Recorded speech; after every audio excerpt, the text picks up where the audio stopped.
So far, we have discussed what exactly is gene expression as well as what is transcription. And now I want to highlight section 10.3 from your book, which is all about RNA processing. And here what we're doing is we're going from the pre-mRNA to the mRNA, and the mRNA is what will make its way out into the cytosol and ultimately be translated into protein. But before the mRNA can leave the nucleus, several things have to happen to it. First of all, at the 5' end, it's going to obtain what we call the 5' cap. On the 3' end, we're going to elongate the mRNA and add a series of adenines called a poly-A tail. So that's at the 3' end. And then we also, for eukaryotes and complex eukaryotes, splicing will take place as well. So I'm going to walk you through each of those three ways in which we convert the pre-mRNA into mRNA, and this is all taking place in the nucleus. So the first modification that happens after transcription is the 5' cap. And interestingly, this actually happens once there's just a few nucleotides that have been transcribed. So when it's about 25 nucleotides in length, that 5' cap will go ahead and get attached on even as the transcript is still being made. And this will end up being really important later on when we talk about translation as well. And it's thought that this does several things. First of all, the 5' cap helps to protect the mRNA from being degraded by different nucleases. And so nucleases will basically destroy nucleotides. And so, again, that 5' cap will keep the RNA from getting degraded. It also is known to facilitate the mRNA as it leaves from the nucleus into the cytosol. So you need that 5' cap to make your way into the cytosol through those nuclear pores. And then also, we will talk about this more when we discuss translation, it helps the ribosomes know where to attach to the mRNA. This is what the 5' cap actually looks like. You can see it's got a series of phosphates, that 7-methylguanosine, and that is all attached at the 5' end of the messenger RNA.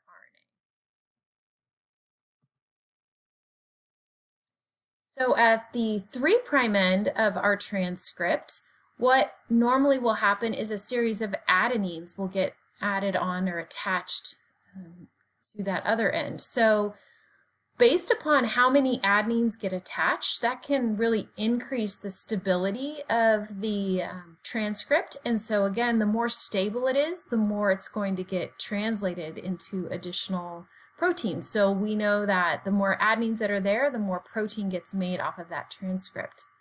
So the main functions, again, are going to be protecting the transcript from getting degraded.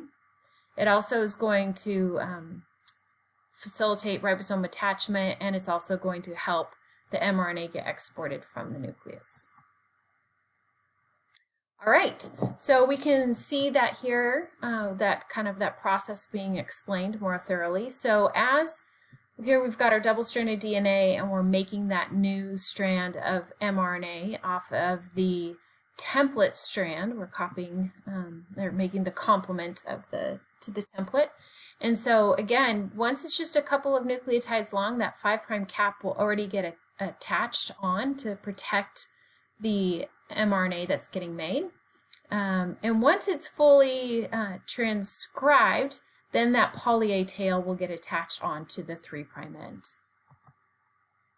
Okay, the third method of modification to the mRNA is something called splicing. And so what's happening here are parts of the transcript that don't end up getting encoded into protein are going to get removed. And the portions that are removed we call introns. So you can see here that the transcript includes what we call exons and introns, that initial transcript. So here it's labeled as exon 1, intron 1, exon 2, intron 2, etc. And those introns are going to get spliced out so that our fully developed mRNA, so we actually call this our pre-messenger RNA, our mRNA is going to have all the introns removed.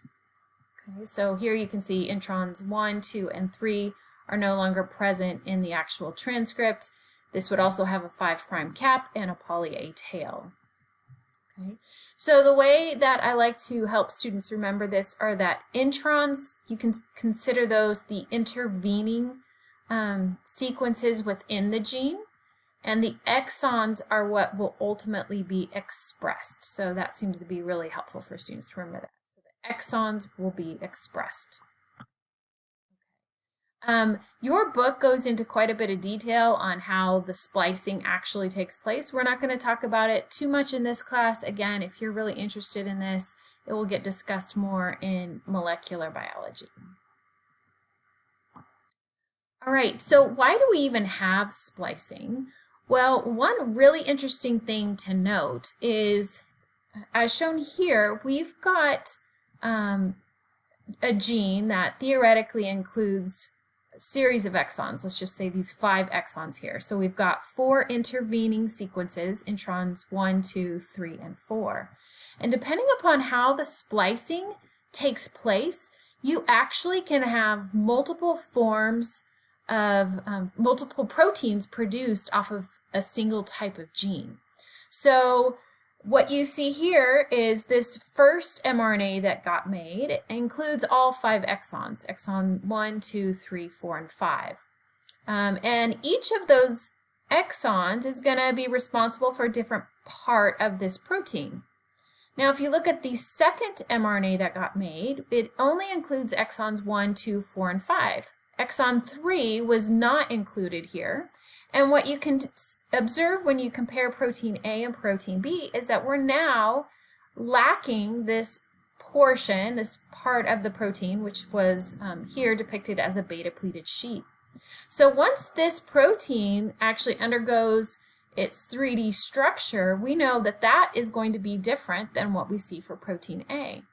And so we also have talked extensively about how its structure determines its function. So protein B and D can have a different function than protein A just because we've spliced out one of those exons.